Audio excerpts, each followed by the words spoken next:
이 분양권을 전매한 매수인, 즉 수분양자 지위를 양수받은 양수인은 왜 그럼 이런 짓을 하느냐라고 반문하실 수 있는데, 그리고 나서 이 사람이 개인회생, 개인 파산을 신청해버려요. 제가 깜짝 놀랐어요. 와, 신박한데? 정말 이렇게 해도 되는가?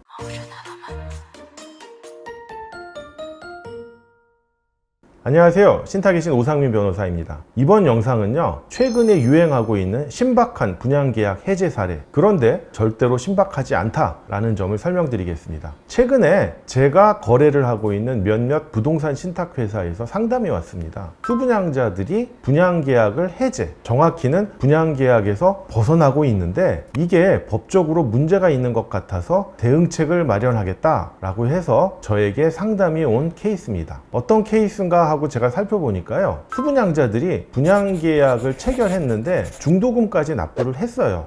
중도금을 잔압을 했든 중도금 대출금융기관으로부터 대출을 받아서 대납을 했든 중도금을 납부를 했는데 이게 막 플러스 P가 붙어가지고 가격이 오르고 상승하면 모르겠는데 마이너스 P가 붙고 심지어 활성화도 안 되고, 그러니까 이 분양계약을 벗어나고 싶고 해제를 하고 싶은 거예요. 하지만 중도금까지 납부한 다음에는 분양계약 해제를 임의로 할 수가 없잖아요. 물론 계약금 단계에서는 조금 손해가 나더라도 계약금을 포기하고 나의 선택에 따라서 분양계약을 해제하고 벗어날 수가 있는데, 중도금 단계에서는 내가 아무리 계약금을 포기하고 분양계약에서 벗어나겠다, 즉 분양계약을 해제하겠다라고 해도 안 되잖아요. 신탁회사의 동의가 있어야 되잖아요. 그런데 신탁회사가 동의를 해줍니까? 물론 신탁회사가 분양계약을 해제하고 계약금을 몰치한 다음에 더 비싸게 팔 수 있으면 중도금 단계에서도 분양계약 해제 요청을 받아들입니다. 물론 그 전에 수분양자들이 중도금 단계에서 분양계약을 해제하지 않죠. 왜냐하면 플러스 P가 붙었는데 왜 해제하겠어요? 마이너스 P가 붙으니까, 받기 싫으니까 분양계약 해제를 하고 싶은 거고, 그렇기 때문에 부동산 신탁회사도 중도금 단계에서 마이너스 P가 붙으면 분양계약 해제를 안 해준단 말이에요. 왜냐하면 이 수분양자를 계속 붙잡아 둬가지고 나머지 중도금하고 잔금까지 받아내려고 하면서 분양계약 해제를 절대로 안 해줍니다.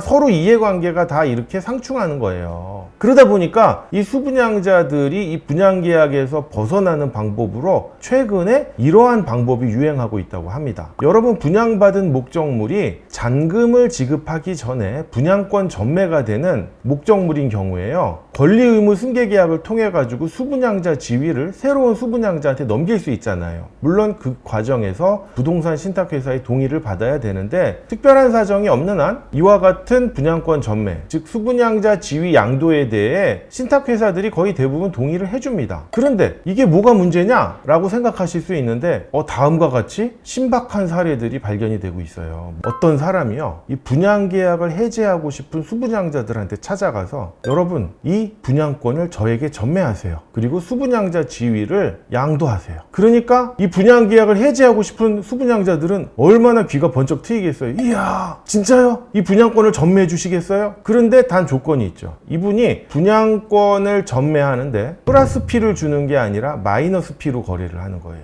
그렇게 되면 어떻게 합니까? 분양권을 웃돈을 주고 파는 게 아니라 그 차액만큼 돈을 분양권 전매를 하는 매수인에게 지급하고 분양권을 넘겨야 되거든요. 그런데 이분들은 오히려 그게 더 남는 거예요. 분양계약 해제는 안 되지, 앞으로 잔금을 내야 되는데 돈은 없지, 이런 상황에서 분양계약 해제도 안 되는데 누군가가 단돈 1,000만 원 또는 2,000만 원만 받고 나의 수분양자 지위를 넘겨받는 분양권 전매계약을 해준다면 얼마나 좋겠어요. 그럼으로써 기존 수분양자는 분양계약에서 탈퇴하고 도망갈 수가 있잖아요. 그런데 아까 말한 이 분양권 전매를 하는 매수인이 이렇게 한 건만 하는 게 아니라 20건, 30건, 여러 건을 하나 봐요. 그러면서 마이너스 P로 거래를 했기 때문에 오히려 기존 수분양자들, 즉 분양권 전매의 매도인으로부터 1,000만 원 내지 2,000만 원씩 받고 분양권을 자기가 다 사들이고 수분양자 지위를 이전을 받는 거예요. 여러분 한번 계산해 보세요. 한 건당 2,000만 원씩 마이너스 P를 받고 그게 한 20건, 30건이 된다 그러면 순식간에 4억, 6억이 생기잖아요. 그러면 이 분양권을 전매한 매수인, 즉 수분양자 지위를 양수받은 양수인은 왜 그럼 이런 짓을 하느냐라고 반문하실 수 있는데, 그리고 나서 이 사람이 사람이 개인 회생, 개인 파산을 신청해버려요.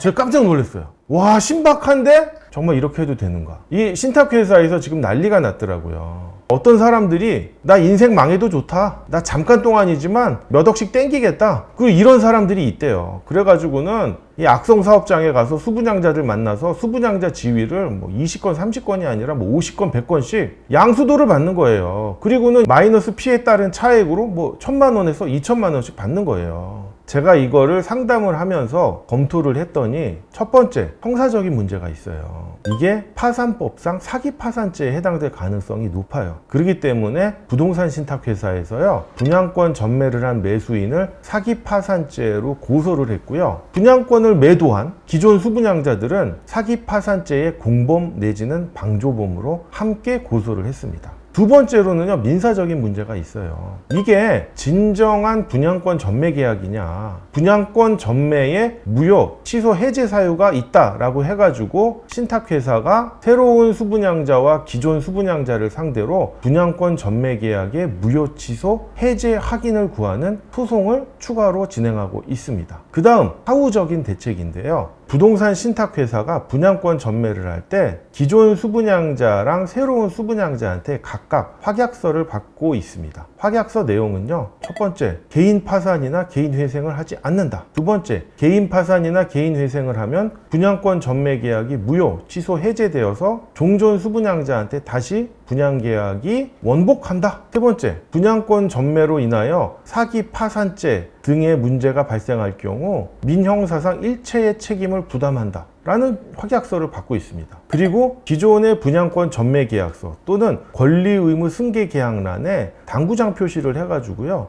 새로운 수분양자는 절대 개인 회생이나 개인 파산을 하지 않을 것이며, 만약 개인 회생이나 개인 파산을 하면 분양권 전매 계약은 무효, 취소 또는 해제돼서 기존 수분양자가 분양계약을 계속 유지한다 라는 이 문구를 추가하고 있어요. 그렇기 때문에 제가 처음에는 신박한 분양계약 해제 방법이지만 절대로 신박하지 않다라고 설명을 드렸잖아요. 아무리 분양계약에서 벗어나고 싶더라도요, 이러한 방법은 형사적으로 문제될 수가 있기 때문에 자제하시기를 좀 권유드립니다. 본 영상이 도움이 되셨다면 구독과 좋아요 부탁드립니다. 감사합니다.